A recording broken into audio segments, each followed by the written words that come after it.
ती म्हणजे आरोपींची कोठडी आज संपते आणि मुख्य आरोपी अयान अहमद हुजैर खान याच्यासह 4 आरोपींना आज अचलपूर न्यायालयामध्ये हजर करण्यात येणार आहे। तसंच सखोल चौकशीसाठी पोलीस आणखी पोलीस कोठडी वाढवून मागण्याची शक्यता सुद्धा आहे आणि त्यामुळे लैंगिक शोषण प्रकरणासंदर्भात 8 दिवसांमध्ये एकच पीडित समोर आली आणि त्याच्यामुळे पोलिसांसमोर अनेक चॅलेंजेस आहेत, अनेक आव्हानं आहेत।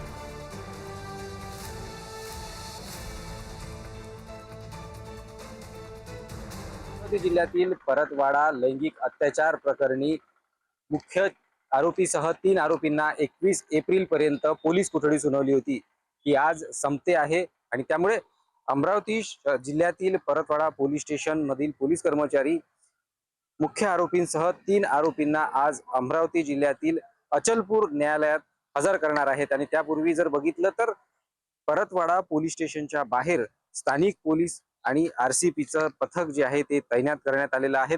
या पोलीस स्टेशनच्या बाहेरील परिसरात जर बघितलं तर आरसीपीच्या 3 गाड्या या ठिकाणी तैनात करण्यात आलेल्या आहेत।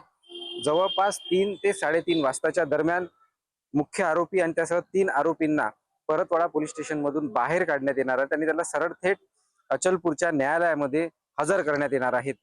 या दरम्यान जर बघितलं तर या प्रकरणामध्ये दररोज नवनवीन खुलासे समोर येत असताना आणखी काही माहिती गोळा करण्यासाठी न्यायालयाकडे पोलीस कोठडी वाढवून देण्याची मागणी देखील करण्यात येणार आहे। त्यामुळे आता या प्रकरणामध्ये न्यायाधीश काय निर्णय देतात, पोलीस कोठडी की न्यायालयीन कोठडी, याकडे आता सगळ्यांचं लक्ष लागलेलं आहे। छगन जाधव, पुढारी न्यूज, अमरावती।